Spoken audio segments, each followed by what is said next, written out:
So I'm going to start off with pre-mixing a bunch of color that I think I will be using, just to save time during the actual painting. I sometimes just paint kind of on the fly and mix as I go, but for the sake of this paint-along, I thought it would be easier to do this. In the editing process, I'll probably speed most of this up. But I just wanted to show you what you can do with only 3 colors and a little black and a little white. You can actually get quite a variety of color. So we'll start off with this.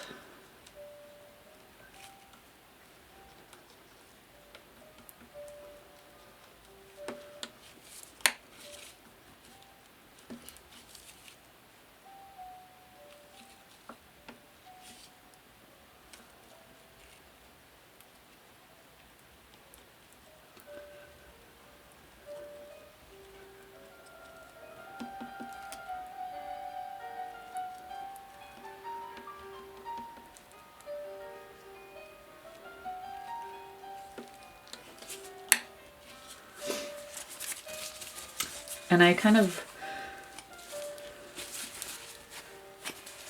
I wipe my palette knife between colors usually just to make sure I don't cross-contaminate as much. And make sure I get nice clean piles of color to start off with. A lot of times you need way less pigment than you think. So I always start off with just a little and then add it as I go until you get really, really used to your colors. I try to start with, like, see, I'm now mixing gray. I mixed my blue from light to dark. I'm gonna mix my gray from light to dark. Just helps kind of like get a nice gradient. And I know how much it took to mix the light gray. Now I add a little more to mix a medium, and then we'll do a really dark gray as well.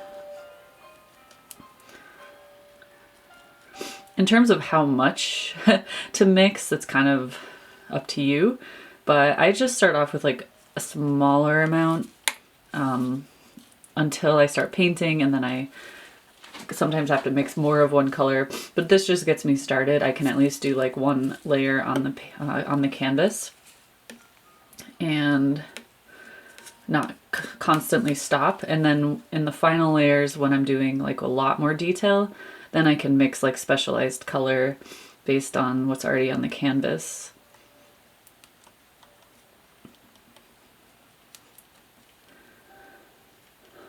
So we'll just speed up the rest of this probably.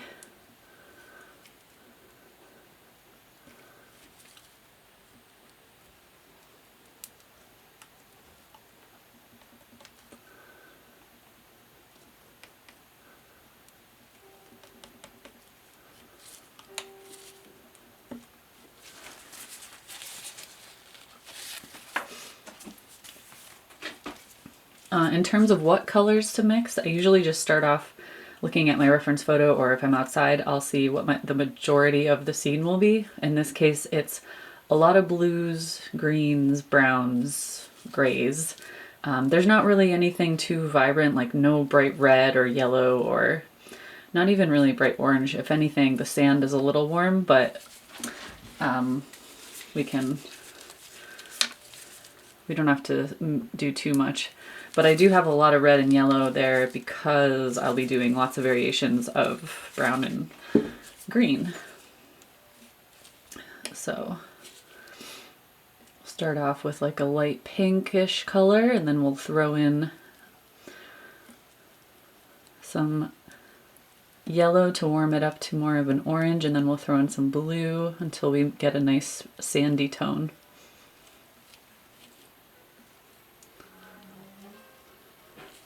But you can see how vibrant you can get these colors. You can buy all these as their own individual tubes, but I think it's really great if you can just get used to mixing your own and what colors are possible with just your primary colors. This is going to be more, I added a little too much blue, so now we'll have to add more red, more yellow, till we get back to a brown color. But this is a perfect example of like, okay, you know, the more I do this, the more I'll realize, oh, I only need like a tiny bit of that blue.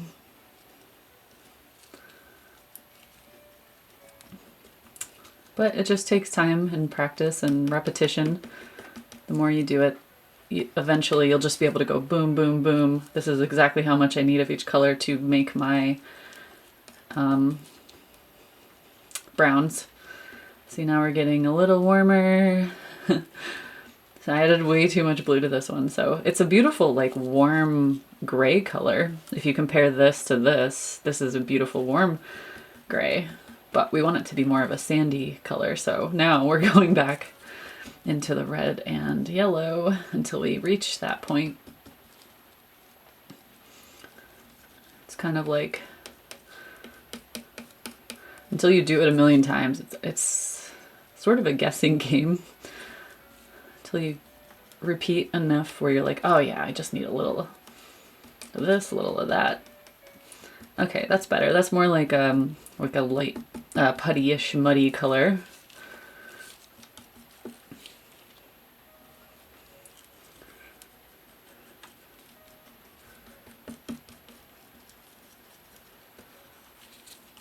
And you can also make like a color chart ahead of time, which will make it really easy, because after you do a color chart, it's so much repetition that you just like know what colors are possible with your primaries, because each primary choice is going to lead to different results. Like if you use a different red or a different blue, you'll get different mixes.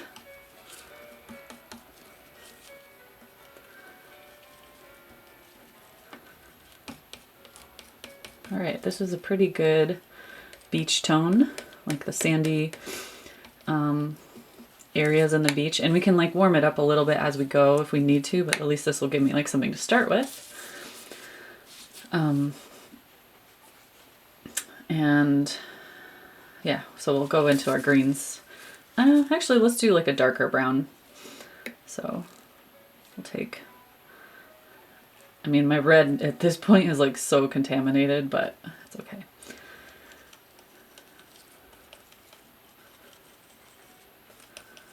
This is kind of more what I should have started with.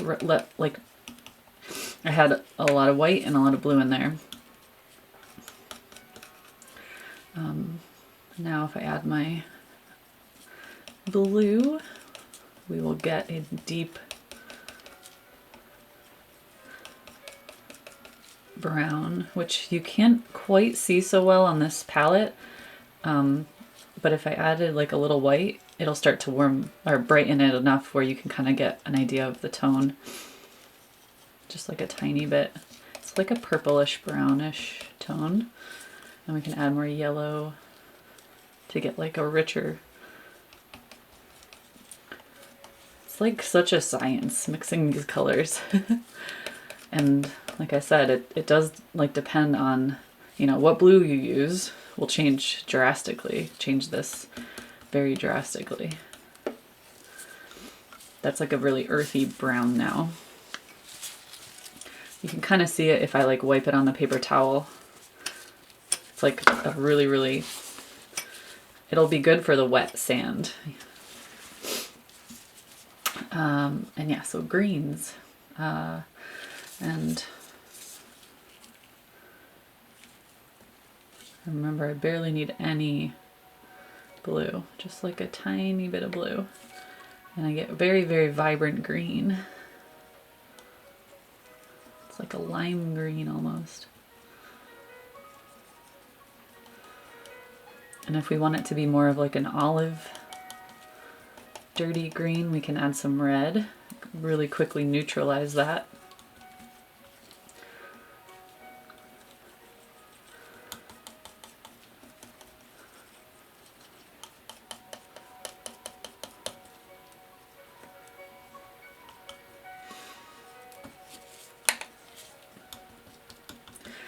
This will be good for just like tiny hints of the trees, anything like of the vibrant colors we want, the vibrant greens. But we will mix our deeper green as well.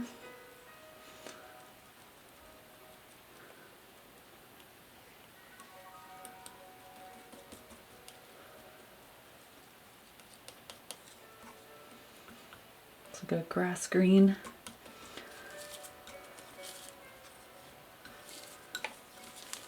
And every single one of these you could add some gray and tone it down a lot. But just to start off, I'm going to do it with our pure color. Plus, that's one of the fun things about painting with a palette knife, is letting things mingle on the canvas, not pre-mixing every single color, but like maybe if I want to do, well, I'll show you when we do we'll start the paint along, but if I want to get like a line of trees, I can pick up a little of this green, this green, this green, some brown, some blue even, and sweep it on the canvas, and it sort of mixes as we go and lets the viewer's eye do some work.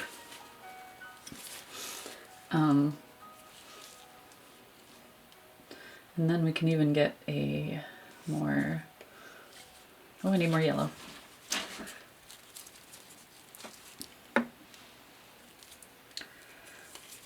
I always forget how much yellow I use.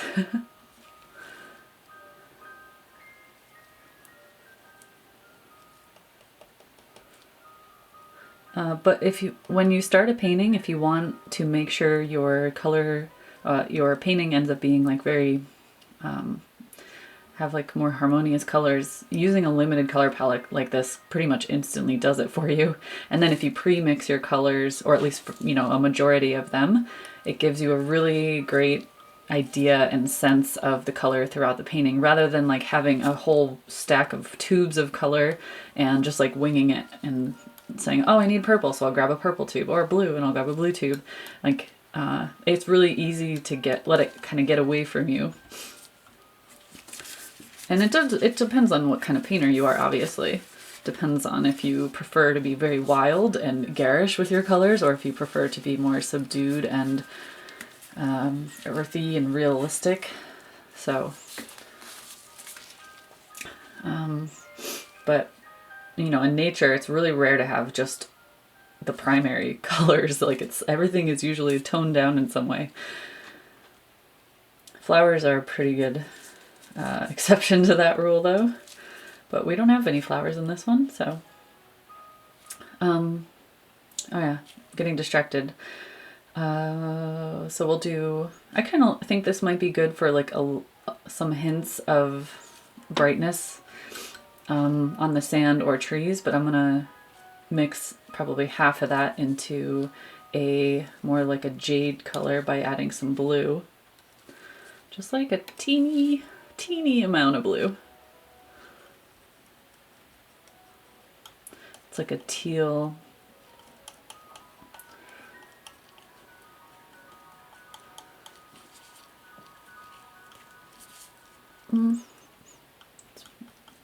Could keep adding blue to that and get more blue, more teal, but it's like actually kind of a minty green. But it's nice to have the variety. And so yeah, I think that might be what we start off with for this painting.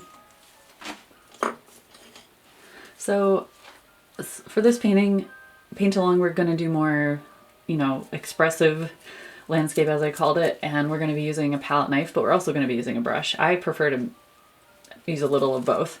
So for the first layers, I usually just do a quick sketch with a brush, maybe lay down some color. I might switch back and forth between these two on the first layer, but then the final layer will be mostly palette knife, adding in lots of thick color texture, kind of laying it in thick with that. So just to start off, you can grab a brush. For this size canvas, this brush will do me well. I could even use a bigger one. The bigger the brush, usually it's nice to use a bigger brush, because then you're not automatically going so detailed. At this stage, we just want to get a gesture of the landscape down just to kind of guide us. Like, these are our mountains, this is our water, this is the sky, you know, just to start off. So don't start off with like a brush this big where you're going to already start obsessing over every little detail. If you only have a tiny brush, you know, do what you got to do. But yeah, I prefer to use a bigger brush for as long as possible, at least. I'm going to start off with my light blue, the lightest one that I mixed, and I'm just going to sketch in where my sky is, to basically do the horizon line. So based on the reference photo, you know, you can adjust it if you want, but I'm going to just kind of lay in the top, just following the top edge of the mountains. You don't have to follow it exactly. If you don't want to, you can kind of design your own, but I like the general flow of those mountains. So, and then I'll just start laying in a little more blue, fading it up, and we're going to get into a little bit of a darker blue at the top. So, you know, keep loading up your brush as much as you need to, and then we'll carry this up to the top and slowly fade it into a darker blue. If you're using a canvas like this, you know, you have edges. Some people like to paint the edge of their painting as well. I don't. I paint the front, and then at the end, after it's all dry, all cured, I paint a solid color around the edge in case whoever buys it doesn't want to frame it. It still has a nice clean look on the edges. But I know some people like to actually paint the side. I don't know. I think it's a little odd, or I don't know, like it's a little much. But to each their own. Honestly, a canvas looks really, really nice framed, so that's always ideal. But it's pricey, so not everyone can do that, which I understand. So having a nice solid color, something that maybe complements the painting or is just neutral, is a nice option. I'm gonna start adding a little bit of my medium blue that I mixed up already, and I'm alternating vertical and horizontal brush strokes, basically kind of crisscrossing like this, and that draws up some of the blue, the light blue I already laid down, and pushes the dark down into it as well. It's kind of like we're doing like a back and forth at this point. So we're just sweeping it across. One thing I will point out is what I've learned is that if you have white in your paint, if you have white on the canvas, it is so hard to get rid of it or avoid getting it into all your colors. So a lot of people like to start off with the darkest parts of the painting because of that, because once you get white in there, it's there. So if you hear that, you know, you're supposed to start with your darks, that's usually the reason, but you don't have to. It's just, I'm gonna kind of show you how I normally do things. So sometimes I do start off with the darks because it helps me understand like the value structure of the painting. How dark will my darks be? And then I know how light I want to go. I'm going to add a little bit of that darkest blue that I mixed now at the top edge. And bring it down into the blue. Again, I'm doing the crisscross brush strokes and sort of letting it fade. And at this point, if you've never done oils before, you'll really start to understand how blendable they are. It's just like, oh, so gorgeous how well they mix. The purpose of this layer is just giving us like a backdrop, basically, because we're going to have lots of clouds. And we'll use a palette knife with parts of the clouds as well, but this will make sure that our background is nice and smooth and not too distracting. I did a little sketch yesterday, and I'll show you.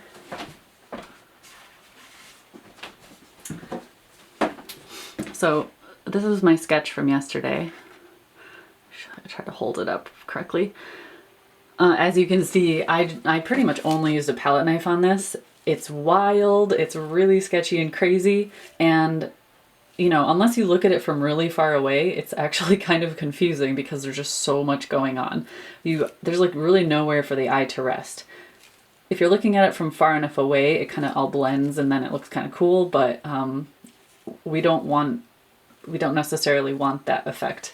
So since we're trying to go for semi-realism here, we're also going to be very expressive in some areas, but that's why for this paint along, I'm doing some of it with a smooth gradient, kind of like allowing the eye to rest in certain places.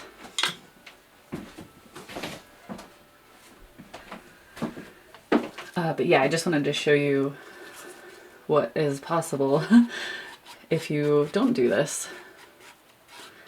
And yeah, okay, so in terms of composition, I'm not cutting the canvas directly in half. Our horizon line is sort of in the center of the canvas, but there's a lot of cloud action up here, and the mountains and the trees are relatively skinny. So now we're going to paint in the water below the mountains. And this is kind of where you can choose. We're going to go back to the light blue, by the way. You can kind of design your composition at this point. This is kind of below the center line, so it's not cutting the painting directly in half. The mountains and the trees will sort of overlap the center line and draw us up and down the canvas. Draw our eye up and down. It's usually distracting when you cut the canvas in half with elements in the painting, so you don't want to do that.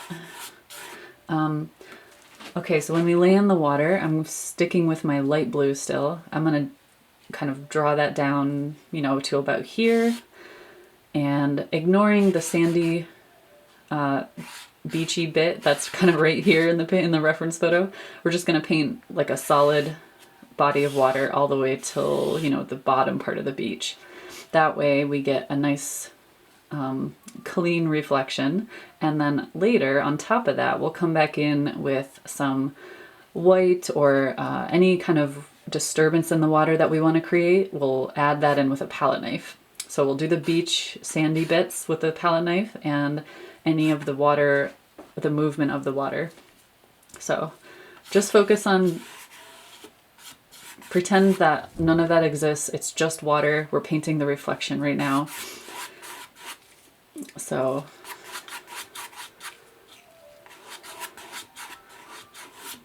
if you want, you can like avoid this general area on the right, but I just want to make sure I get a nice clean reflection, so I'm going all the way down to about here. And we're going to basically do the opposite of what we did up above. I'm going to like slowly start to add in some of that darker blue that I mixed, that middle range blue, as I get lower. Because, you know, it's reflecting the sky, so we have to do the opposite of what we did above.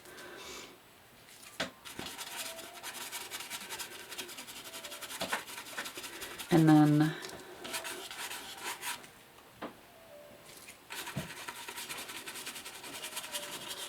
this is also another opportunity to kind of design the composition, because you can decide where this beach line is. You'll notice in the reference photo that like this distant part of the water is very light because it's really disturbed. It's not super reflective. The water's moving a lot right there. But down here in the foreground, it's really reflective and smooth, and there's not really a lot of movement. So if you want, you can have the entire thing be reflective and just we'll paint like a nice reflection. And then later you can decide how much you want to not ruin it, but like mess with it to make it look like the water's moving. So it's up to you, but this is how I'm doing it.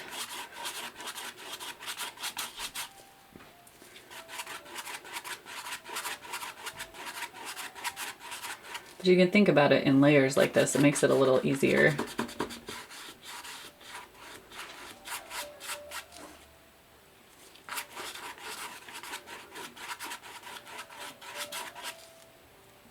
I am almost out of my light blue, and it's kind of perfect timing because I'm getting to the bottom of my water. Don't need very much more of that right now. There aren't too many clouds reflected in this water, so that's why I wanted to do this reflection before we did the clouds. And also just to let that paint kind of sit for a minute. It'll get a little, it's really slow to get tacky because it's not like acrylic, it's oil, so it takes quite a while, but you know, it does help to let it sit for a minute. But you don't have to worry, like it's gonna be blendable for quite a long time. And I'm also gonna point out that I actually brought the bottom of my water, the line of this, lower than where the sand will be, because we're doing the sand with the palette knife later. We have to kind of come up above that. We don't want any canvas showing through right there, so it's better to just like go a little bit further than you might think. Yeah, all right. So now we can go back up and do the clouds. If you want, you can touch in just like a little darkness before we do that, like the very...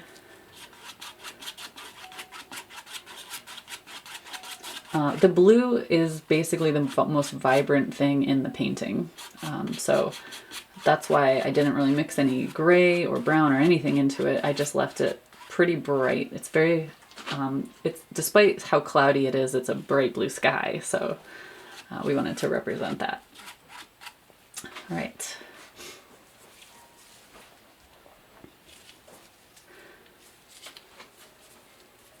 So you can kind of squeeze some of that paint off onto a paper towel. Just get a lot of the excess off. And then we're gonna go into our pure white, and we're gonna just drop in some edges of the clouds. And the second we touch this blue with the white, it's gonna start mixing and blending, so we're gonna lose a lot of the brightness. So I'm just getting a little white on the tip of the brush. Apologies for the time lapse. I didn't realize my card had run out. It's got full, so I'll do a quick recap of what I just did. Basically, I got the tip of my brush, dip it in the white, and just sketched the top edge of my clouds. So kind of repeat that really quick for you. Just the top edge, drop in, kind of design the composition of the top edge of your clouds, just focusing on the highlights. And once you get that in there, then I dipped it in the medium gray that I had already mixed, and I did the same exact thing on the bottom edge. So feel free to pause the video and catch up if you need to, but yeah, apologies for that. I'll try to keep an eye on the camera from now on. Good thing I didn't get too far. So once we have our top edge of the clouds ready, and we have the bottom edge, which I just need to finish up in a couple spots.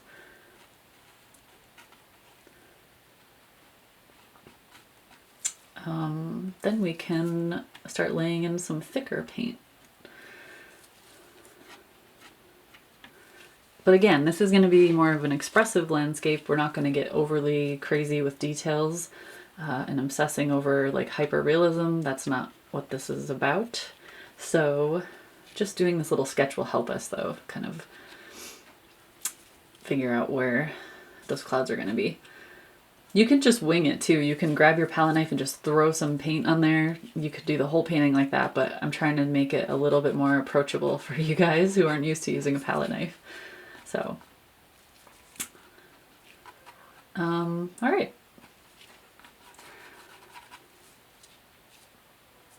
Now I'm going to dip my brush in my medium blue that I mixed again and my medium gray. So it kind of sits on the brush unmixed. They're mingling on the brush together, but I haven't totally mixed them together.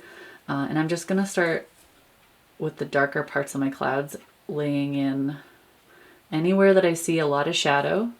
Just gonna drop that in, and anytime I need to reload my brush, I just come back down and do that. And the reason I'm not going too dark yet is because, well, first of all, the clouds aren't that dark, but they are in the shadow areas. They are pretty dark bluish gray, so I don't want them to look like too stormy. If we added a lot of dark gray, we could really quickly make it look like a pretty wild storm coming in. But the blue helps to sort of keep it blending with the background. And again, and the clouds aren't really the focus. For me, the focus of this painting is the general feel of a sunny, cloudy day in the mountains, but the reflection. I love the reflection. So I'm going to focus more on that. But yeah, just keep reloading the brush. Kind of go little by little till you get used to it. Just doing like diagonal strokes, kind of like following the line of my brush. Bringing it up like this. It kind of helps the flow. You can design and indicate the flow with just the direction of your brush stroke. And sometimes I'll like sweep in a bit of color like that and just leave it and kind of think about that. We're going to do the majority of the clouds with our brush because we want them to be sort of softer and not too much of the focus. We could do that with a palette knife. We could lay in a lot of color with a palette knife, and because the palette knife usually leaves you with a sharper edge, it will draw the eye there. So if we want to be smart about it, we will try to avoid having so many sharp edges outside of our focal area. Kind of like the sketch that I showed you earlier. It's really easy to sort of overdo it, which can also be fun. Don't get me wrong. I love making really wild palette knife paintings too. I think they're more enjoyable, especially at a distance. The texture is just so much fun. You can get lost in the texture really easily. But if we're going for slightly more realism, we want to be smart about it. So, okay. A little more gray. And this gray, you might not even start really notice it that much, but once we add the really bright parts of the cloud, you'll start to see like it pop. It makes it look even darker and more noticeable. Sometimes I throw in a really long, fast brush stroke here and there. But we're just kind of, trying to not obsess too much right now, right? And honestly, don't worry if you keep going over your mountain line. Don't worry too much because you're going to draw your mountains and they'll be in front of the clouds anyway. So, all right. I think I'm ready for the white now. But like I said earlier, once you add the white in there, it's like you just can't get rid of it. So for clouds, I find adding the brightest parts, doing that later helps. I'm just cleaning off my brush again by squeezing onto the clean part of the paper towel, just squeezing some of that paint out. It's okay if it's not totally clean because we're still mingling it with the blue, so that's fine. But now I'm going to get quite a bit more white on my brush. So you can see it's rather a hefty dollop of white, and I'm going to switch the way I'm holding my brush. Rather than drawing like a drawing stance, I'm letting it kind of loosely sit in my hand, and I'm going to sort of sweep it gently across the canvas. I'm still going to sort of go with the diagonal sweeps of color, just to indicate that flow. But you'll start to see once I lay it down. I'm going to use a very light touch so it sits on top of all my other paint, and then we'll come back in and we'll start to blend it in. So first, important to get enough paint on there, then we'll come back and blend it in, because white is just gonna get so blended. Like, you'll see pretty soon. I'm not depositing all of this paint at once either. I'm sort of like spreading it out here and there. And if I need to reload, I reload. But we're not going to blend the whole thing. We're not going to make this like super airbrushed or anything like that. We're going to leave some of the paint a little thicker. The brush, doing this with a brush though, it still gets a slightly softer look than what the palette knife would do, which is why I, for clouds, tend to do this instead. Unless I am going for like crazy, really, really wild marks. It's kind of, most of the highlight is on the top edge again, so anywhere that you want to indicate like a big cloud forming on the top edge, you'll put most of your white there. But once we get the rest of the painting in, a lot of this sort of just kind of disappears into the background. It sort of becomes like a supporting character. And if you really wanted to, once you get your highlighted edges on the canvas, you can come back in and like really start to blend it, make it as realistic as you want. But there's a little bit of some white in the distance there, down here. Just kind of fading.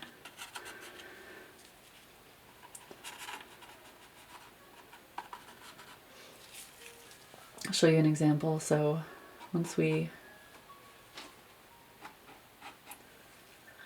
put the white on the top edge, and then as you start to touch the canvas more and more and more, it's blending with the blue that we already put down. The blue and the gray that's already sitting there becomes what it's mixing with. So you can soften some edges here and there if you want to, or you can just like leave it very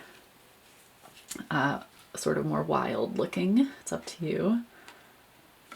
And you know, you can fuss with it for ages. It's kind of fun and it's addicting. So if you want to pause the video and just kind of play with it more, that's cool, do it. Otherwise, we're going to start to, you can always come back and do more in the sky. But we're going to move on to the rest of the painting, I think. But having some very obvious brush strokes visible, I think, is one of my favorite parts about painting in general, especially with oil, because you get such a beautiful blended stroke so easily. So some areas it's harder edge, some areas it's softer, and yeah, it's just so much fun. So have fun with your clouds. And yeah, I'm gonna move on to other parts of the painting now, and again, we can always come back and do a little more once we see how things are going with the rest of it.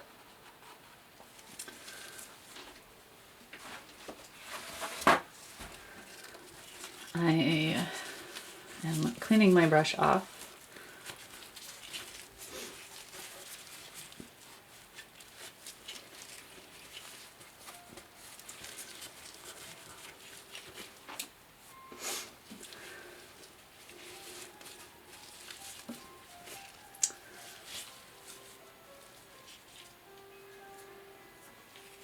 So with the mountains, I am going to start using my palette knife.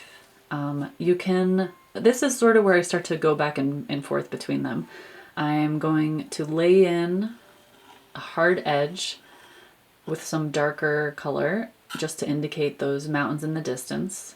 Then I'll go in with my brush and sort of smooth out some areas here and there.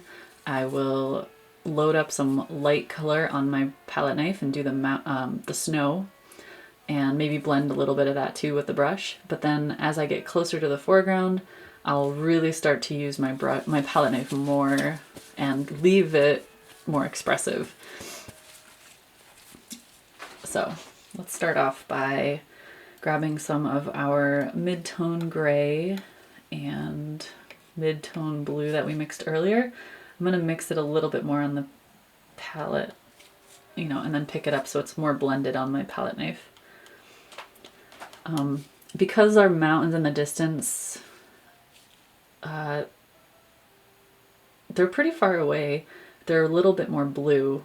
There's also a little bit of some like brownish purple tones I can see, but I just want my first few strokes to be just darker than the sky, not crazy dark because they're still in the distance and they are not the focus, so they won't be, I don't want these to be the darkest thing. The closer the object to me, the more contrast there is, the more saturation there is. So you could even do like, you could make these look really blended if you wanted to into the distance, just with a light blue, but I want them to be a little more pronounced. So what I'm doing is just picking up, like scraping the paint onto the palette knife and then sweeping it. I kind of put the edge at the top edge of the mountain and then sweep down or to the left, and just trust yourself. It takes a little getting used to, but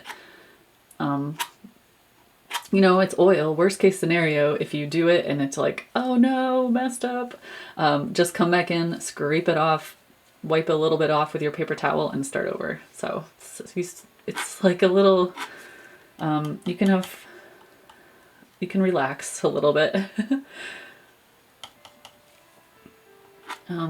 But yeah, so we're just doing the distant mountains for now, just starting off with that, and then laying in the top edge. And you can see it's kind of blending in with, it's just a little darker than the background. But again, it's important to make sure that you draw them down far enough so this hill that's in the foreground kind of comes up like this. So I need to make sure my mountains meet that line at least. Otherwise I'm going to have canvas showing through. So, you know, you can bring it down a little bit lower than you might think you need to, or that a little bit lower than that foreground hill. But this is why it's nice to have a lot of color pre-mixed, because it just helps you get like a nice flow when you're using your palette knife. Instead of constantly stopping and remixing your color, mixing more color, you can just kind of like let it flow. And I'm not like leaving too much paint on the canvas. I'm just making sure like none of the canvas is showing through. It's not mounds of paint or anything like that, but just enough where I get a nice solid color.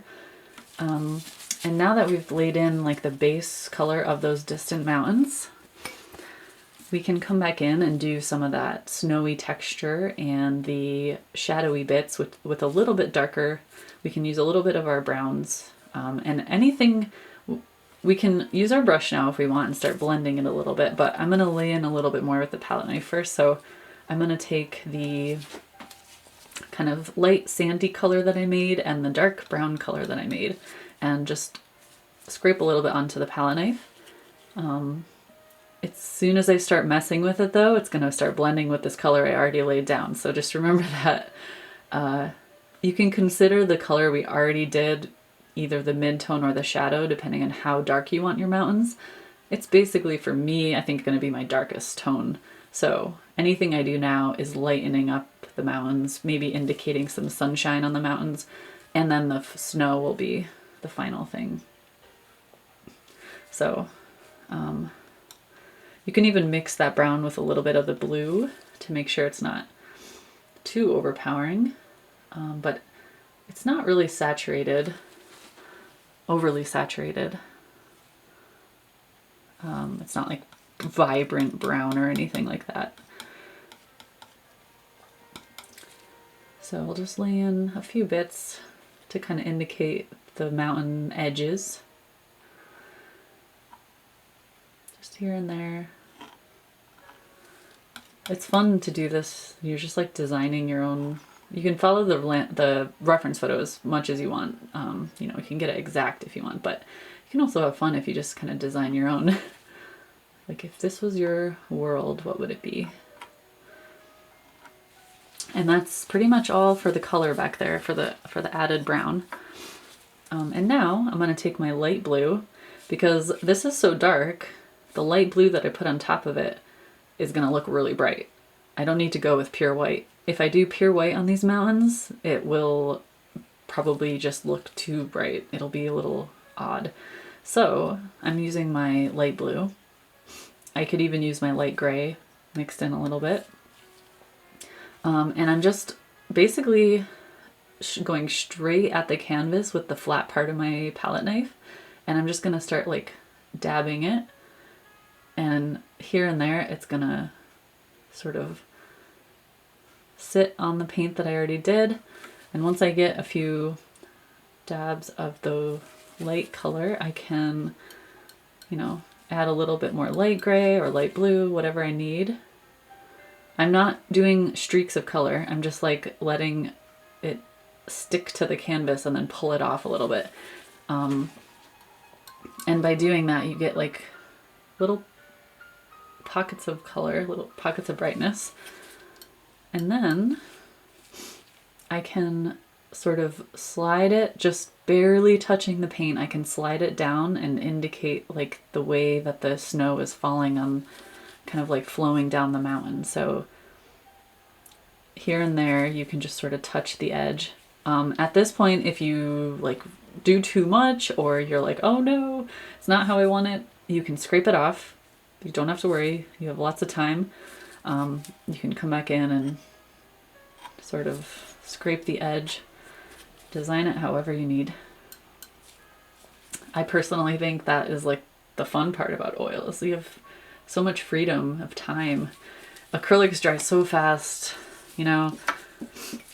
Sometimes the wet on wet with watercolor is very time constrained, and with oil you just have all the time in the world. So just hints of the snow, nothing too crazy. Just sweeping it. Again, my palette knife is like flat against the canvas. I'm not stabbing it and I'm not drawing with it. I'm like putting it flat against there. Even though the paint is only on this edge, I put it flat and I kind of sweep it, whichever direction I want to go.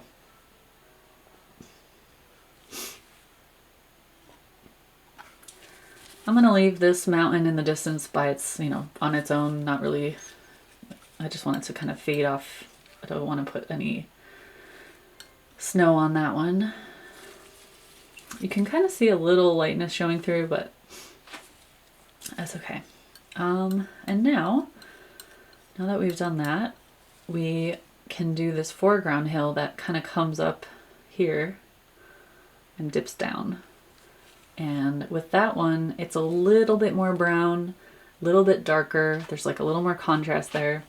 So I can get my dark brown, maybe mix that with a little bit of my gray and mid-tone blue, just to make sure I'm like taking it in steps, getting a little bit less blue as I come closer to the viewer, closer to like the foreground, I mean. And I'm just going to do the top edge. So right now you're designing the top edge of that foreground hill. Oh, and as I mentioned before, if you want any of the snow that you want to like make it more subtle, you don't want as many hard edges, come back in with your brush and you can just sweep a little bit and smooth it out. As soon as you touch it with the brush, you're going to start blending it with any paint near it, so careful. Take it little by little. But just now in this foreground, just by adding a little more saturated brown, it's gonna trick the viewer into seeing it as being closer, because that's just what happens in nature is, you know, as you see things in the distance, it's filtering through a lot of atmosphere. It ends up being more blue, and the foreground is a little bit more saturated. There's a little more contrast going on. I feel like I'm a broken record. I keep saying the same thing, but it's not like I have to add black or anything. I'm just adding a saturated color and it already pulls it closer to me. So color relationships are fascinating. But again, just picking up the darker brown and the lighter brown that I used before, and I'm not even really mixing them on the palette. I'm just picking up a little of each and then just focusing on the top edge of this hill, sweeping it. I'm still putting my palette knife like flat against the canvas. I'm not stabbing or scratching or anything like that. I'm just letting it flow off of the back of that palette knife.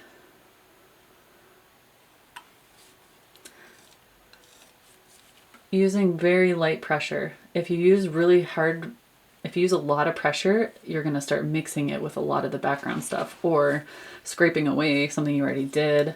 But we're just going really light. I'm going to use a little more of the lighter brown, the sandy color, that lighter tone on this side where it comes down.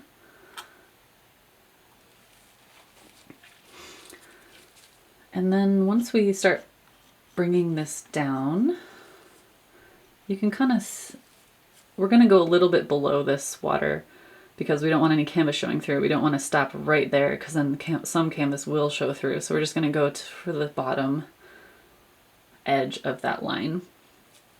Because there is a sandy edge to that shoreline back there, we can still use our brown tones.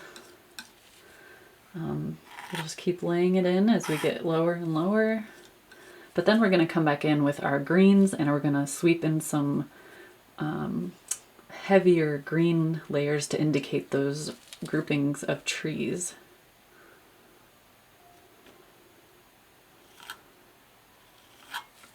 It's a little tricky to do this long straight horizon line if you have trouble with straight lines.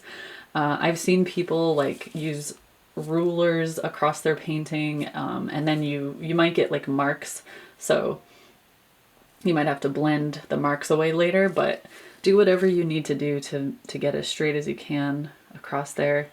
If it's kind of wobbly, it's going to be a little distracting. If it's just a hint off, it probably won't be that noticeable, but you know, if you get like a totally diagonal line, it's going to make the perspective look kind of odd. So just do your best. It helps to have this line to follow. As long as that line that you did was straight, it's a little easier.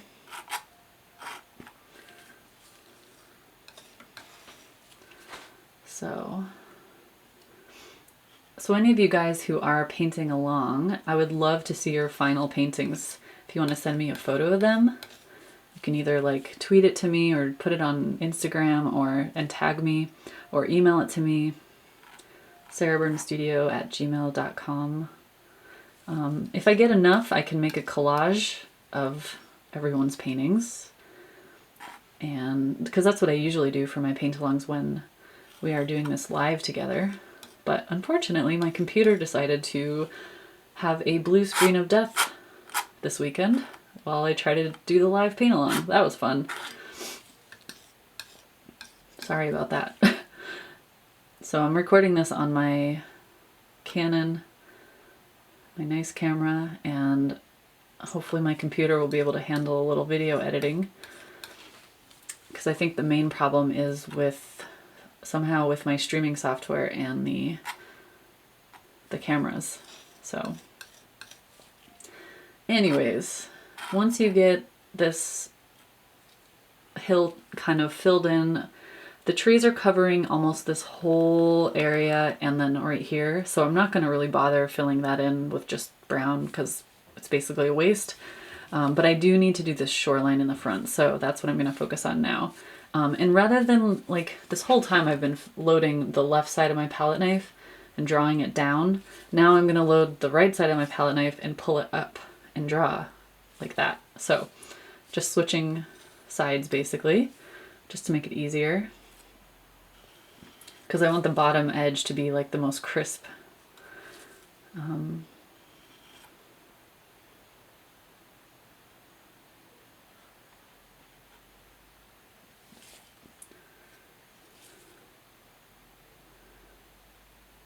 Sorry, I have to concentrate on this part because it's kind of difficult. Straight lines, I swear. Straight lines and circles.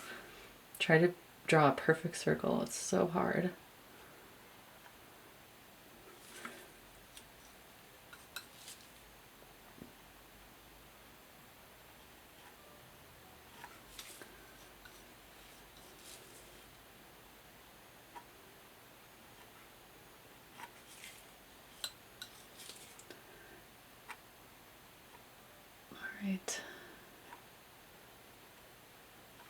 We can do it, guys.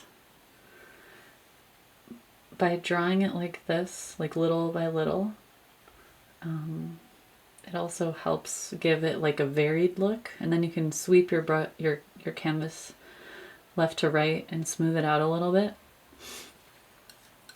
But you don't just want like one solid line of color, because it's not how it would appear in nature anyway. Like, that's in itself distracting. Nature, there's way more variety than that. Either there's like debris, there's trees, there's rocks, there's light hitting different things, and so you get more variety, and we want to mimic that.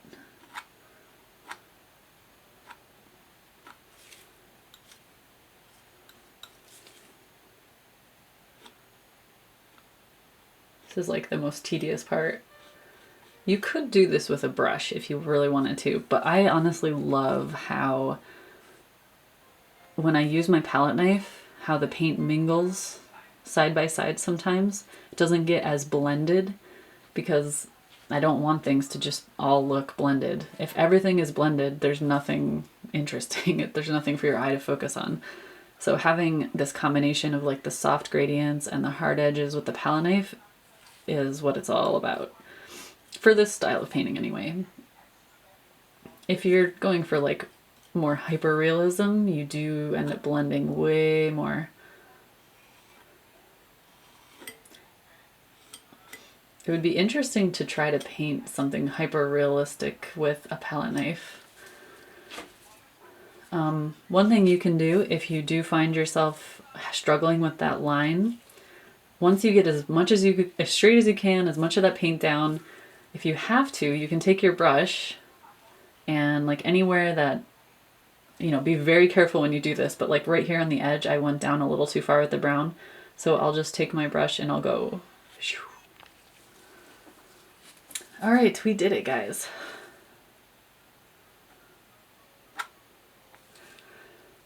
If you need to come back in with your brush and sort of smooth that line out, do it very carefully. And if you do that, just know that if you catch any of the brown on your brush, you might need to keep like wiping it off on your paper towel to avoid muddying your water. Just throwing that out there. We're still going to come back in and do some stuff to the water, like I said before, but right now we're still focusing on this background. If you want to indicate sun anywhere on this land that you just added in, this foreground hill, you can take like the color you put down already and maybe throw in a little bit of any of like the warmer tones you mixed earlier, like the light yellow, even the light green. Like you can just add a hint of warmth to it so that you get a slightly lighter color, and sweep it in. It might seem like hardly noticeable, but the eye notices it. Once everything is in the painting, you've got all your trees, you have everything in there, the eye picks up subtle details like that. You don't have to go crazy with lightness or color to do that. Sometimes I think that subtleness is beautiful, so, you know, that's if you want to just indicate any sun hitting it. You can even throw in, and you know, that light green that we did, that minty light green, you can mix that with a little bit of your sandy brown, and if you throw that in there later, it's gonna be very subtle, but it's gonna make your brown look even warmer, and it'll look kind of like patchy grass or shrubbery of some kind. But it's still mixing with that brown that we already put down because, you know, it's pretty thick. So, all right, but it is time for trees. And I love trees. So the way I'm gonna do this, because there are different types of trees here. We have pine trees, we have clusters of like what looks more like deciduous type trees. We have smaller ones, maybe shrubbery of some kind.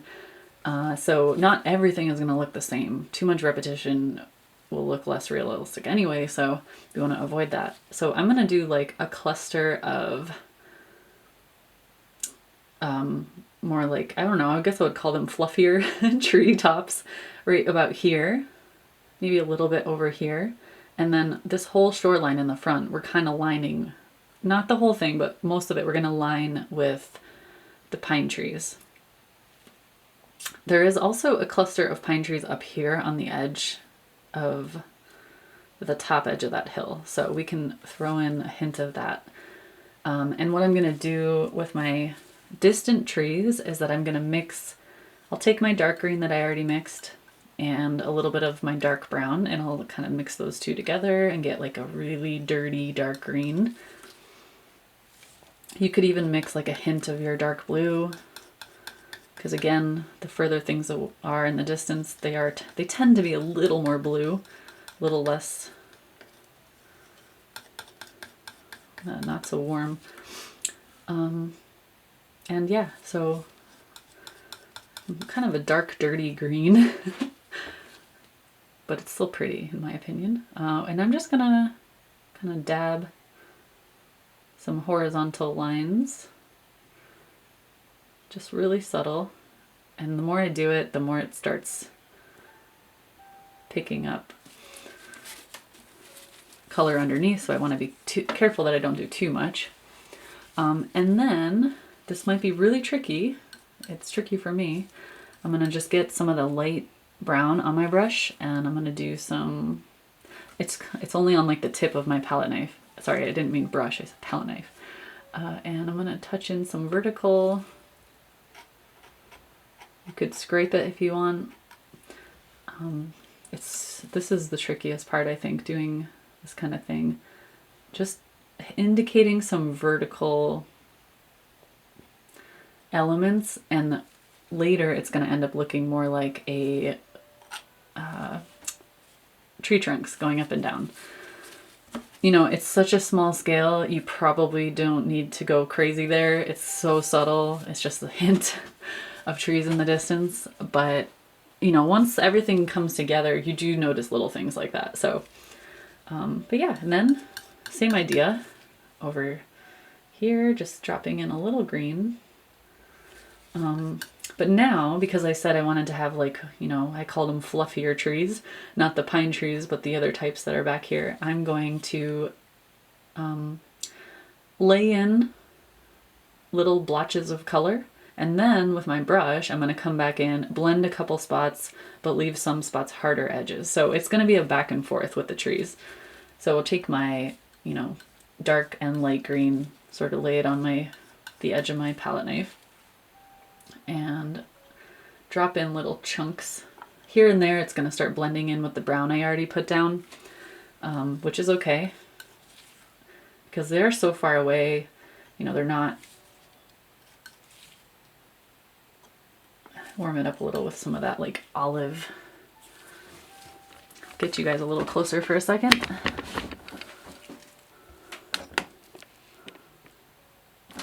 So you can see what I'm doing. Just the tip of my brush, just to get the top edge of that cluster of trees. And once I get the top edge, I'll sort of start adding in a little bit of some brown and green. So I have brown and green on my brush my palette knife right now. And kind of continue to layer it. So the thickness of the application of my paint right now, that texture that it's giving, it creates some tiny little shadows. So in most lighting, you're going to see a little bit of some shadow happening over here automatically, just purely from the texture of the paint. So that alone is a way to create depth. Not only, you know, with your color and the way that you do things, but actual like thick blotches, little patches of color. It's gonna indicate a lot of depth, and It's one thing I love about palette knife painting. You can get so much texture. It's just like so fun. I love it. And I'm just going to keep repeating that until I get a general cluster of trees here. Again, I'm mixing a little bit of brown with my green. I have some really vibrant green, but now I'm going to add some more neutral areas. It's like tone it down a little. And I'm going from vertical to horizontal, but it's still basically like flat against the canvas. It's just to get a variety of texture. Because when you like place it on the canvas and then lift it, it's sort of like is suction to the canvas and then it comes off. If I do it that way versus that way, it ends up with a different texture and a different, the light hits it differently. So having that variety is good.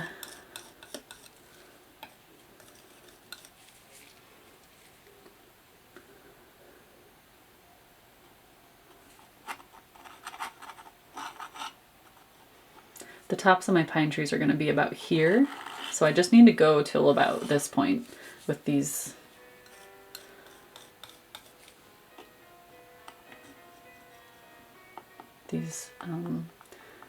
fluffier tops. You can fill in some of this area with some darker greenish brown and then come back in with lighter green and again do the same idea. Maybe get a couple slightly larger ones to get a variety. So much of it just comes down to having a nice variety. And these are going to look very different than our pine trees, so but yeah, that's basically just one way of doing like clusters of trees. You can see how much texture there is there. Let's zoom back out a little bit.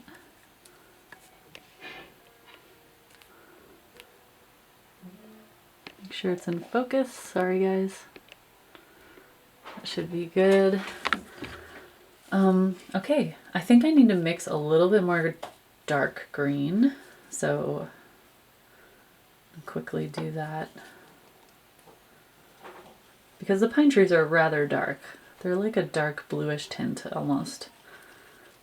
So you want to have enough dark green, and then as you go you can sort of mix in some of your dark blue, maybe some brown even. But yeah, that dark pine green is what we're going for. But it is going to vary. So like when light hits the trees, some of them get really pretty vibrant, pretty bright. Okay, so there's a couple strategies that we can use for this, but basically I am going to load up the left and right side of my edge of my palette knife, and I'm going to sweep up like this, like little dollops of paint up, because I want the bottom edge of our tree line is rather straight. It's not as pointed or wild. So if we start with our flat edge and we push it up, we'll get a natural straight line near the bottom. You don't want it to be perfectly straight like the horizon, like this shoreline is, but the bottom of the trees doesn't fluctuate quite as much as the top. So I'll show you what I mean. Just like this. And since I have like a variety of, I have the left edge and the right edge of my palette knife loaded up, I can also, if I want, I can like do some, I can sweep it up from the bottom, and then on the top I can just dot in anything that I think I need, like variety of tree tops. Pine trees tend to be more pointed, obviously, so having your palette knife loaded up on the edge is good because your palette knife is a point. So you can just go like that and you get a pointed top. So this again is just a combination of sweeping vertical brush strokes, like, you know, making sure the bottom of the tree line is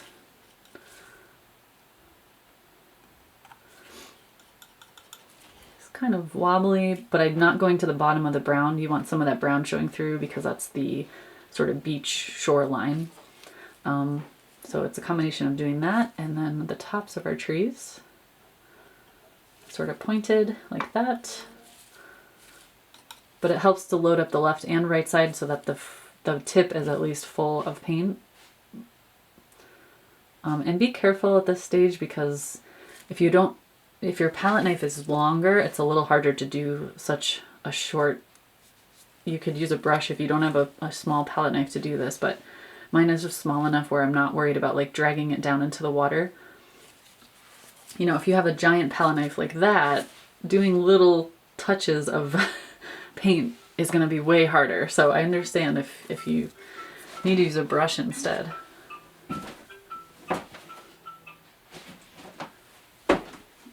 So it does depend on your canvas.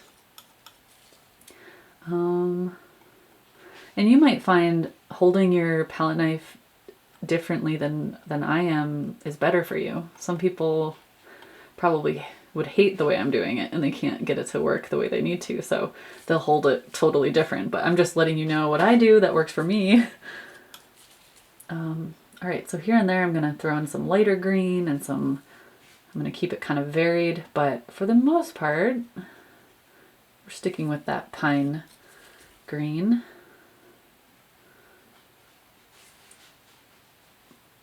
And it's mixing with the brown here and there, which is totally okay.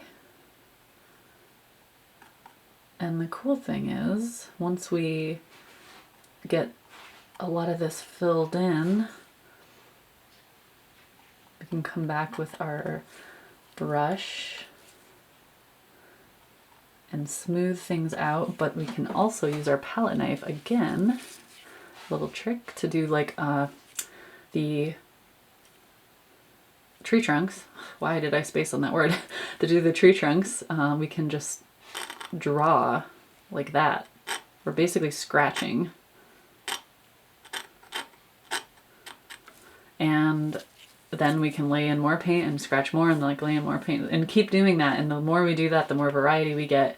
It looks like you're seeing through trees, you know, seeing into a cluster of trees. So basically now the rest of this is the same exact strategy. So feel free to just have fun with that. I'm gonna do the same here and there. I'm gonna get some bright green and just drop it in just to indicate maybe like low trees, some young saplings or shrubs of some kind. Get some variety.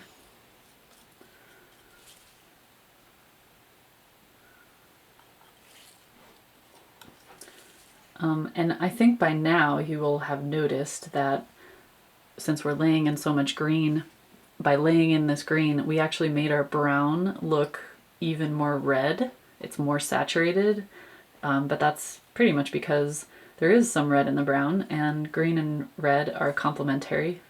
They kind of make each other look more intense when they're next to each other. So if you have a lot of red, if you already had a lot of red in your brown, it's going to look even more intense now. But if you only had a subtle amount, it still will kind of draw out that warmth just by adding the green nearby. But again, those color relationships, it's so cool.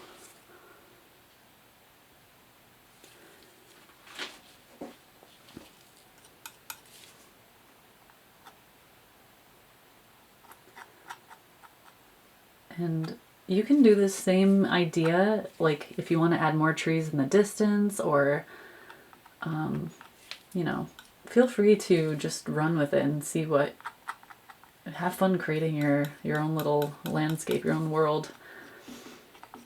I think just,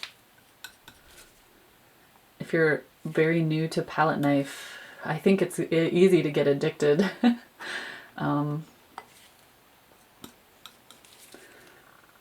Just explore.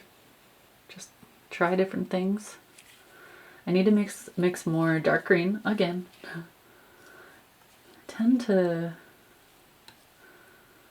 There's some colors on my palette that I just end up using so much of that it like catches me off guard. I'm like, what? I did not expect to go through that so quick. It's weird. It's like, when will I learn? Never.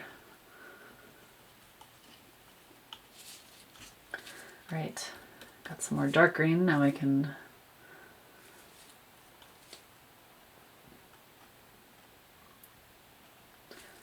if you get good with the palette knife, you can create some amazing shapes. You're like,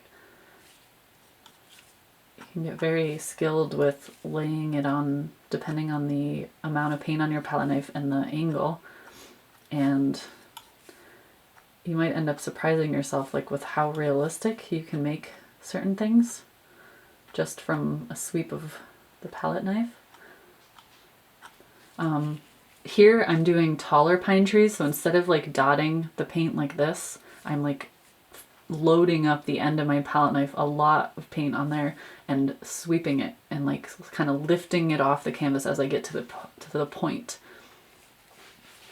So it's a slightly different way of laying it on, and you end up with a more jagged edge at the top, which actually I think works better for the really tall pine trees, because they are quite, once they get to a certain height, the peaks of the tree sort of like, I don't know, it has a jagged edge. Sorry, my words are failing me right now. Anyways, I'm getting distracted by the fact that I'm pretty much now filled in, and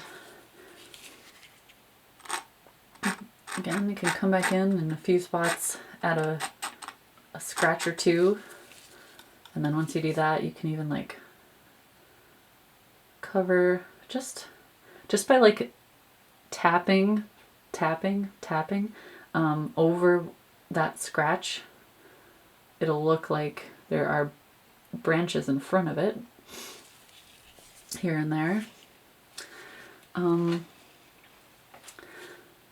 yeah, we're just going to keep going. So pretty much at this point, you'll know whether you want to go back and do anything to your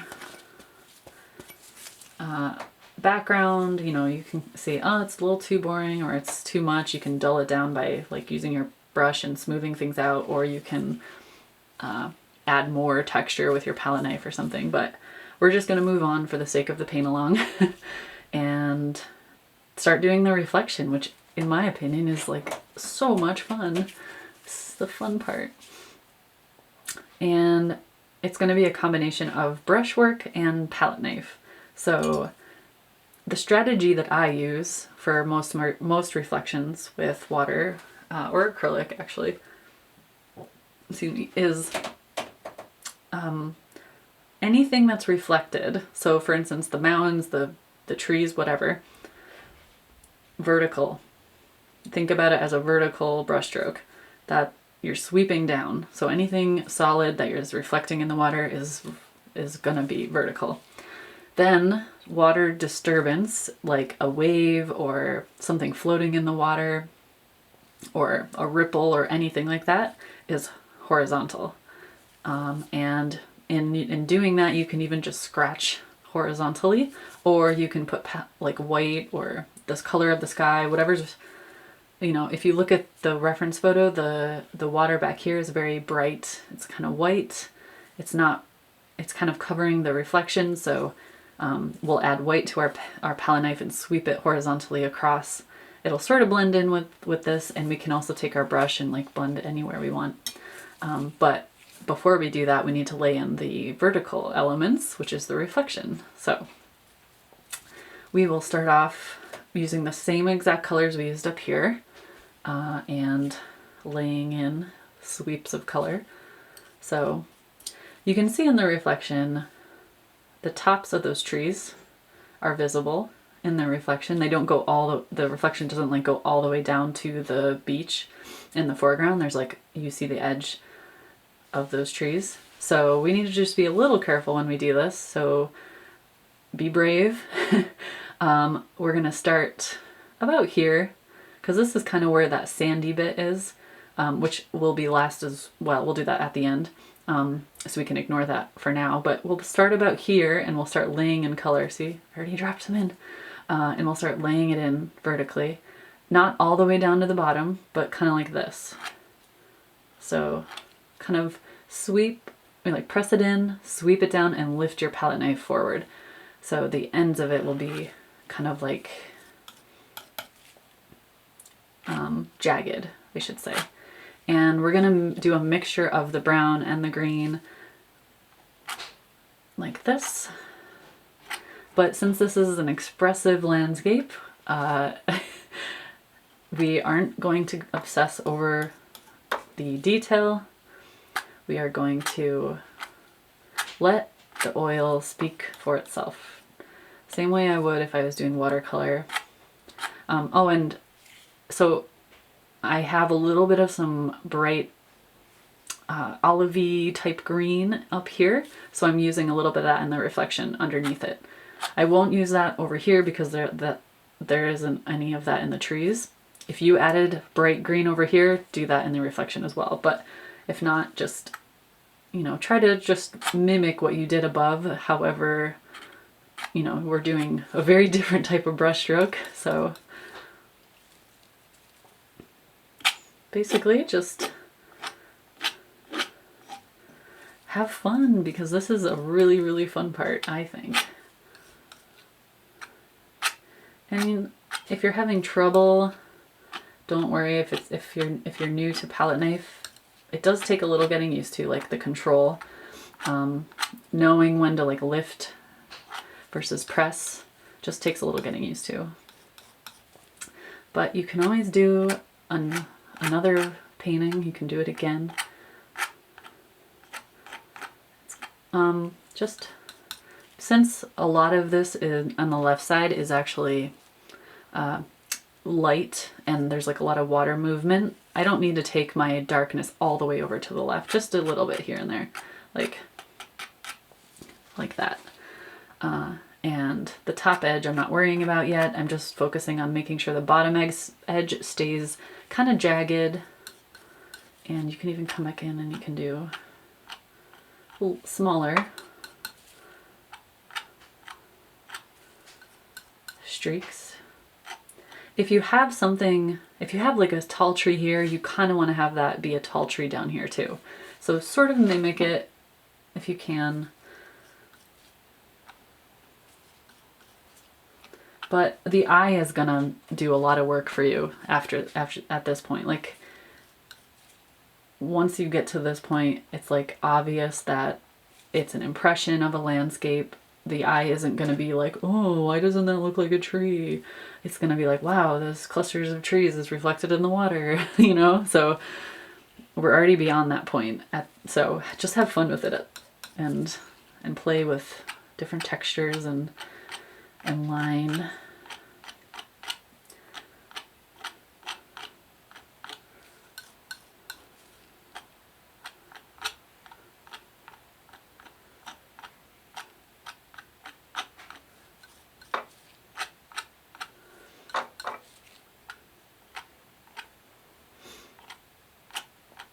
Right, so once you get, you feel like you've done your job there, you can clean off the palette knife.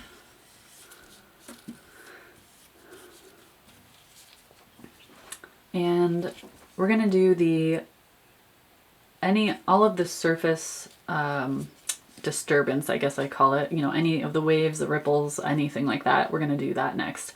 And then lastly, we will do the sand, the beachy foreground on top of everything else. So if you want, you can use your brush just to get started. Maybe use a smaller brush than what you did earlier. I'll also point out that if you have brushes with very smooth bristles like this versus something that's really, really rough, like you can even hear the difference. The smooth one is going to blend way more with whatever is already on the canvas. The rough one is going to put your paint on top of other paint easier. So you can kind of play with brush types based on what you need. So clean off your palette knife, your brush, whatever you're using. I'm going to be using my palette knife and I'm going to sweep some light blue through this area back here. And I'm going to bring some of that as well in the foreground over my darkness that I've already put in there. So one thing I'll point out might be a little easier to do with a brush is the top edge of our reflection, because a lot of the water back here is moving. Oh, actually, before I go too far, totally forgot. We're gonna lay in a little more brown down in this area just to indicate that mountain in the distance, since I pretty much only did the trees reflection. I'm gonna drop in some of that brown. Not a solid chunk though, like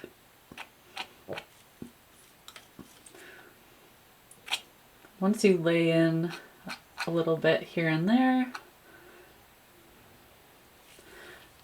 if you need to, you can come back with your green and lay it on top of that. I like having a little bit of the blue showing through. It's not just like a perfectly solid reflection. Just like a hint of that. The foreground sand is gonna, come up in front of that and it's gonna be a lot lighter. So I'm still using the same color I used up here. It's like that, it's a combination of that dark brown and the light brown. But that's all I'm gonna do. I'm not gonna draw that out because I like seeing a lot of the water showing through and I like the green on the water. So personal preference. I don't want to get too much brown down there. I think that is enough to indicate the mountain reflection in this case. So make sure that's in focus still.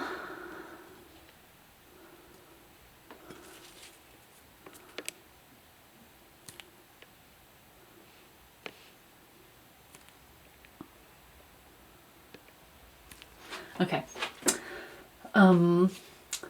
So yeah, now we're going to lay in the lighter blue, and it's not necessarily white. We can do a little tiny bit of white at the end, but it's pretty much light blue from reflecting those clouds and the brightness of the sky. Lay it in there and a little bit in the foreground, kind of overlapping some of the darkness.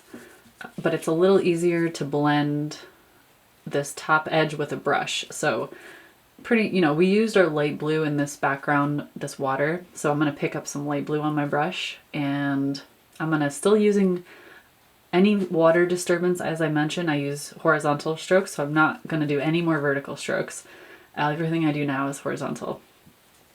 And I'm going to load up that blue, not too much, but just enough so that I know it's covering all the ends of my bristles. And I'm going to sweep it across the top edge of that reflection that I've already done, just because it'll give me a little bit of a smoother flow. I could do it with my palette knife, but I might end up with too much of a hard edge there, which will be okay in some places, but not the top edge of our reflection. And again, and one thing I should mention is every time I do a horizontal brush stroke, I am immediately dabbing it on my paper towel after and then picking up more paint, more fresh blue paint, because the second I touch it onto any of this that I've laid down, it gets on my brush. And if I'm going to automatically touch it again, I'm now sweeping green into everything. So we want to avoid that. So immediately make sure you just wipe a little bit of it off and then get some clean blue paint again. You'll start to see like the green and the brown anytime you touch it to the paper towel. You'll notice it, whereas you may not have noticed it before. So yeah, light blue. It's just good to get in that habit.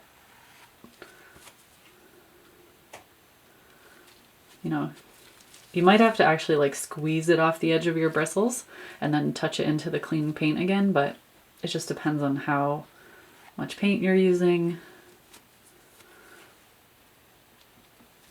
what type of brush you have. I don't really need to worry about this top edge over here because the sandbar is sort of sitting right there. It's like the top edge of that is going to be all, I'm going to use my palette knife later and I'm going to cover that with the sandy bits and it's going to sort of come down to there. So I'm really only focusing on the left edge of the reflection right now, drawing it in. And we're not doing the whole thing. We're not doing a giant stroke across the whole thing. We're just doing a little by little here and there. And I'm using a pretty big brush. I can, anytime you want, you can switch to a smaller brush, but I just wanted a few bigger strokes. Because this is a rough bristled brush, it lays the paint on top of the other paint a little easier.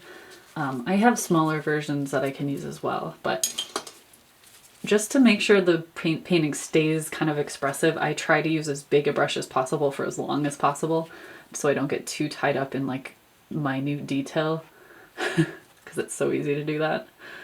If you have a small brush, you're able to get more detailed, so you will get more detailed. Okay, so I'm also going to pick up a little bit of white on my brush because the second I touch it in, it's going to start blending. It won't end up being white once I put it down. So don't get too much on there. Just like dip it in the light blue, dip it in the light, in the white. And you could even have, you don't even have to mix it. Just get a little bit on your brush. And then here and there, just in a few spots, I'm going to leave in some heavier paint, just a little bit here and there, which the second I, put it on the, I do that, I immediately wipe it off again and get more paint. Because again, the more you touch it, the more that green and brown is going to get on your brush, and then you don't want to end up like sweeping that into your clean blue color or your white. So just a little bit here and there. Don't go overboard. I would say at this point, be very stingy with your brush stroke. Like lay a brush stroke down, assess it. Do you need more? Don't go too crazy at this point because you can't undo it. So, I mean, you could start over, but you already went through all that to get to this point. So just might as well take your time. All right. In a couple spots, I'm going to use my palette knife though. So at this point, I'm just thinking about any larger brush strokes that I want to have, where I want it to look very soft. And then we're also going to do a couple with the palette knife where it's a little bit more harder edge. I'm hoping I'm explaining all this well. Usually I'm doing this live so people can ask questions.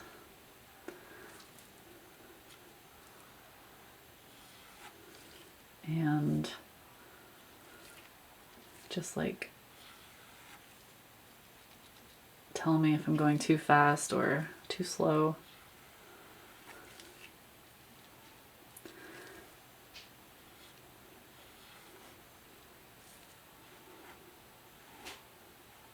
All right, I think it's time for a palette knife. And then we can always come back to a brush if we want, but just I wanted some of the really smooth bits in there because your brush gives you a much smoother brush stroke. You'll notice once we do a palette knife brush stroke, palette knife stroke, you'll see how, hard the edge will be. So just sweeping it horizontally. I'm still using my light blue and a tiny bit of white, just like not mixing it on the palette first. I'm just getting a little blue, a little white. I'm sorry guys, the card was full again. So you didn't miss much though. Basically it's just me sweeping color horizontally across. I'm not filling in the entire thing, but I did mention that by doing this thicker application of paint with the palette knife, you get shadows underneath that thick paint, and that in itself is an indication of depth, which is really cool. So it's, again, a fun tool to use and really cool effect for water. Oh, see, I touched the shoreline, so I had a bit of a dark streak, which is fine here and there, but we want to make sure we don't, do that too often. But yeah, now coming down, I'm gonna start, instead of using just the edge like horizontally like that, I'm gonna slowly turn my brush like this to get slightly wider marks. And light blue, white again, same thing. I am barely touching the canvas. I am just pressing it enough so the edge is on the canvas, and I'm sweeping it lightly over the texture and lifting it as soon as I can. So I'm not letting it like press into the paint that's already on there, because that will just scrape it away basically. Instead, I'm like the lightest touch, barely holding the palette knife with any pressure, just like as soon as I feel it on the canvas, just sweeping it, which means I get like a lot of really varied dapples of paint on there.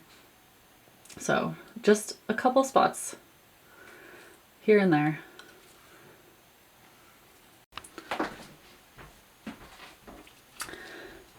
So by making sure that we wipe off the paint each time we do a brush stroke, we make sure we aren't cross-contaminating, we aren't getting it muddied. We get clean, bright white or light blue reflections on the water. So basically, yeah, every time just make sure there's nothing dark on your palette knife. If you have to, wipe it off, or at least scrape it on the palette, and then pick up new paint. And we're just letting it dance very lightly over the texture of the canvas. We're just barely pressing it on with the lightest touch. It's like not too much heavy pressure. As soon as you feel it on the canvas, sweep it to the left or right and let it just dance across the surface. And you don't want to overdo it, because it's easy to overdo it. It's so much fun that you can like end up filling the whole thing, and then before you know it, you have nothing left. You have no reflection left. But sometimes the subtle areas are the most convincing. So, but yeah, now we're gonna do some sand. The sandbar that kind of comes across here and then the foreground to anchor the foreground. And then from there, we'll know what we need to add. We'll see where it is, and we'll be able to tell whether we need to add any more reflections or adjust anything. You can go back into the clouds if you want, like I said. But yeah, let's do the sand now.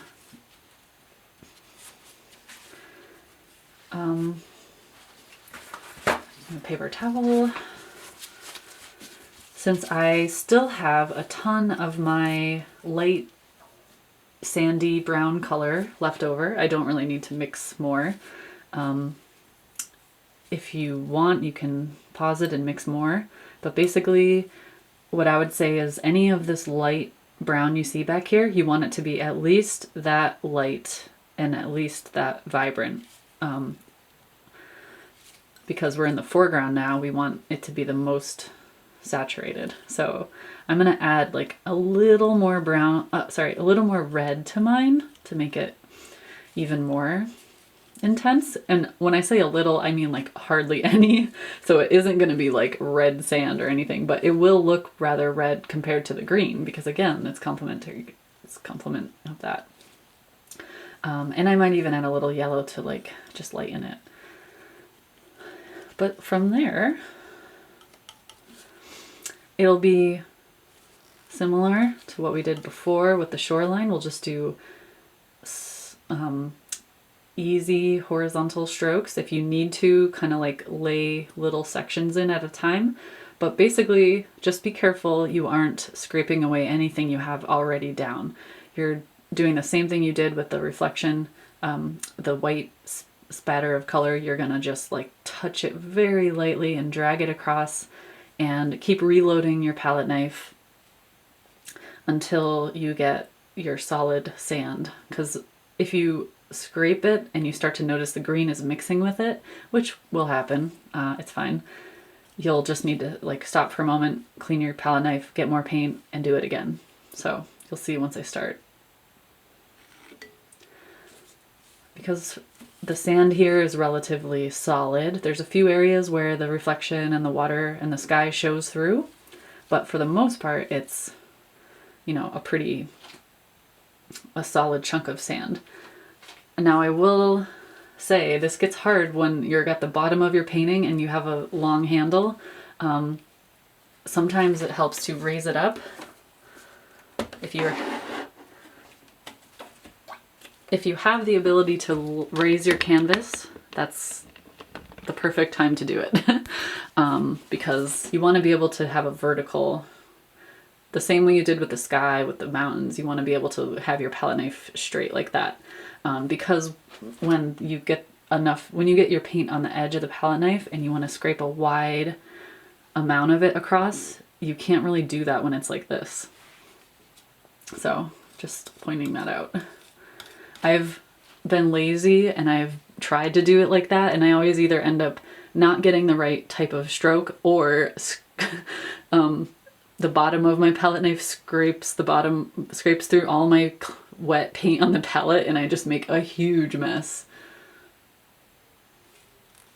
So don't be lazy like me.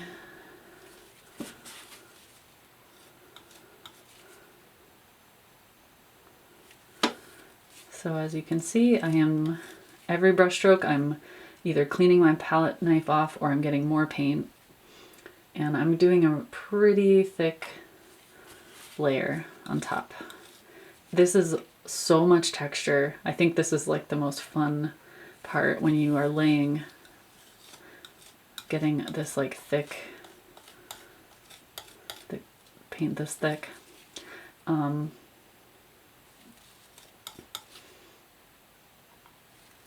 As you can see, it is a little difficult to lay on enough paint. I could use a bigger palette knife and way more paint, but I'm just taking it slow.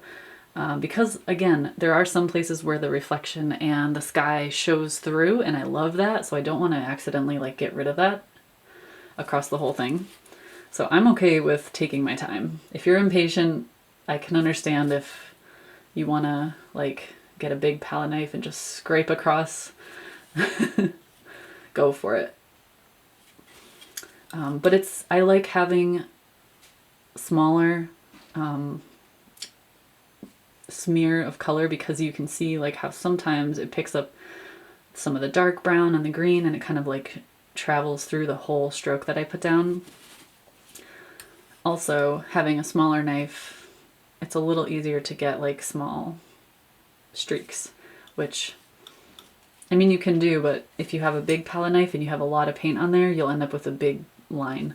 So if you have a little palette knife with a little paint, you can get really like nice crisp edges in a small space.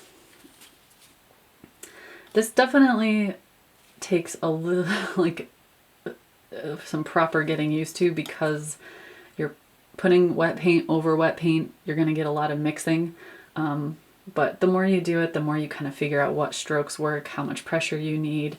And I still, every painting, I'm like surprised, you know, it's still different. And you don't have to get it like perfectly solid. You don't have to get it,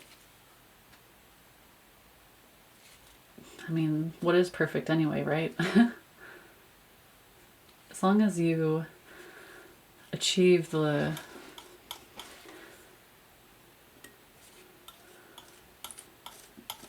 hint at the fact that there's a sandy beach here, that you might be surprised with how much our eye can fill in the gaps. Right, but I think this is almost ready.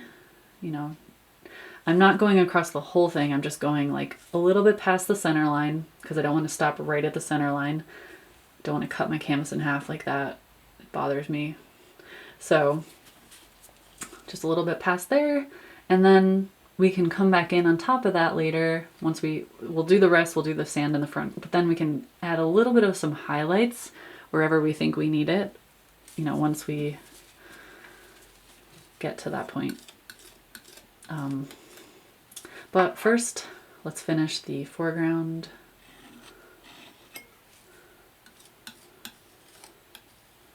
I am actually almost out of this color. So one thing that you can do is lay down like a chunk of paint like that with your palette knife, and then take a clean brush. Let's just use this one. And you can steal some of that color. I'm not going to go up to the edge because I want my edge to be a hard edge. I don't want it to be a smooth edge. So I'm only doing this for the sake of like stealing some paint. Because I think I might be able to avoid mixing a whole new pile. Hey, once again, I'm showing how lazy I am. But it's like, look, I have an inch to go. I can do this. And like I said, I want to add highlights to the sand anyway, so we're going to be making a little bit, another pile shortly. Okay, so filled it in. At least we got the base filled in. And now we can make the rest of our sand color. I want to do it a little lighter to indicate that there's like some sun falling across it, or, you know, it's a little bit brighter than what we had. So let's mix some more brown.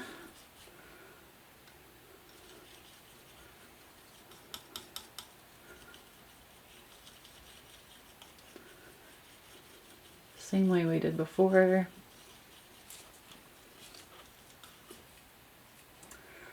I'm going to add way more yellow this time and a little white just to like lighten it up, and, you know, make sure it's still red enough.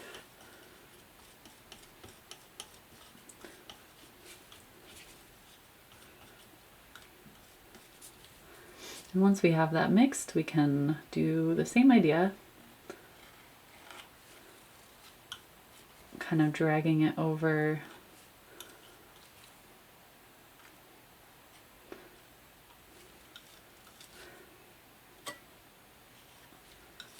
as long as I make sure I cover the canvas, I'll be happy.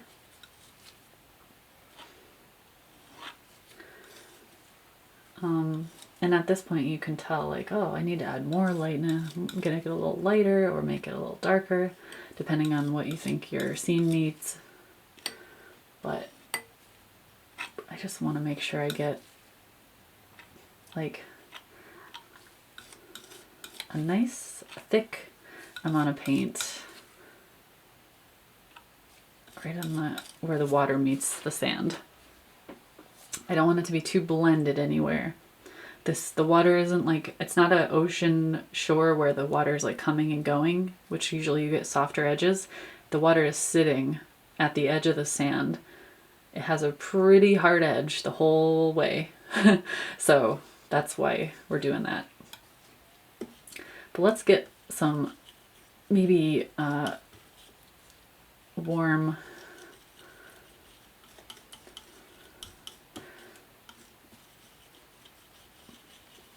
words.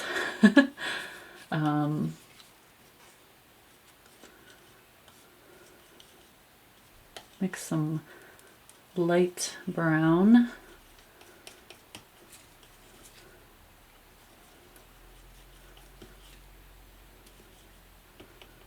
This is an example of when it is sometimes nice to have tubes of premixed color, because like I'm pretty much imagining raw sienna right now, and I'm trying to mix raw sienna. Why not pull out a tube of it? Or like a yellow ochre type color, but it's fun to know I can mix that from my primaries. All right, now we're just gonna lay in a couple streaks of light.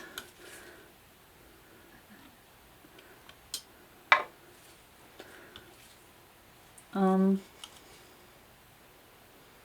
not gonna do too much back here, but just don't go overboard at this point, because you've come this far. It can be tempting, and then you might do like something that just feels like all of a sudden it's too much, and then you'll be really bummed out. But I'm just getting a little bit here and there, but I'm almost done. And yeah, pretty happy with it.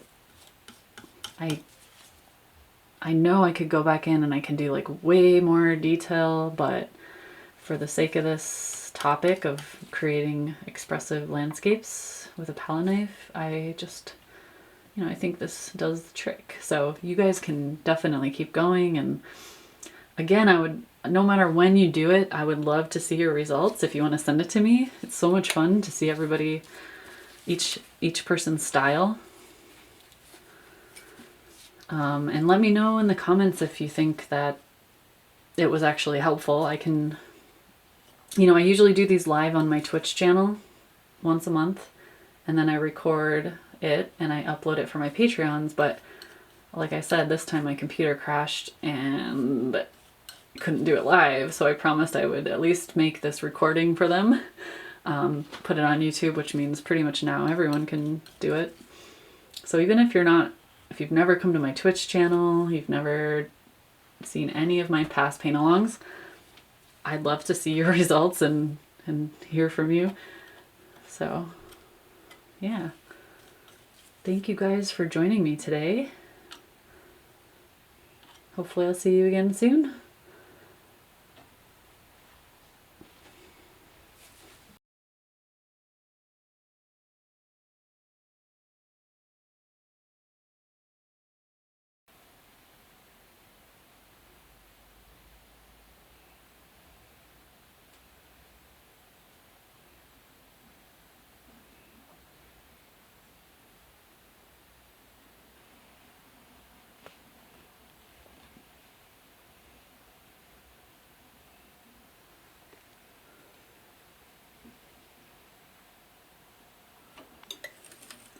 Cleanup is important with oil because if you let it sit in your palette, it will become rock hard. And I know it hurts to scrape away so much paint. I mean, I can close this and save a lot of this, but I just know I won't be able to paint for about, paint with oils for about 2 or 3 days. So it'll end up getting really tacky and hard, and most of this won't be usable. So I can save like pieces of piles like that. That'll be good for a few days. I might save the blue. Oh God, I'm getting it everywhere. See how messy it is? Some of the white I might save. The gray, maybe. I don't know. You can try. It doesn't hurt. It will take a long time for it to become so hard that you are going to have issues, but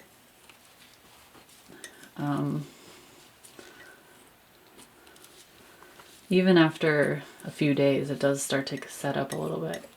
Just makes life easier if you do it from the beginning. So these days I typically just start fresh each time. I have a X-Acto or a blade to scrape up dried hard paint as well, but it's so annoying when you get it to that point. So usually I just scrape off a majority of it onto a paper towel, and then with the excess I use some of my Zest It This is the stuff that I clean my brushes with and dilute paint if I need to. I have it sitting in my brush cleaner already, so I have a, oops. So I have it nearby already, so I'll just get a paper towel corner a little bit wet with it, and then everything comes off super easy.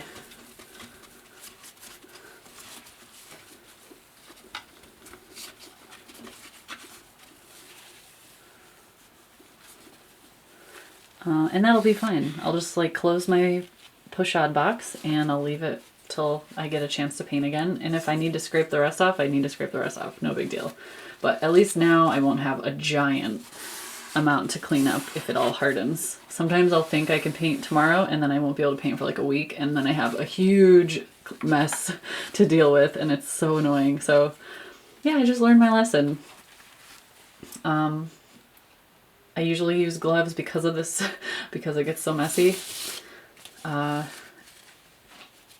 otherwise, yeah, hopefully you guys enjoyed this, and since I'm saying goodbye for the second time, I will just end it.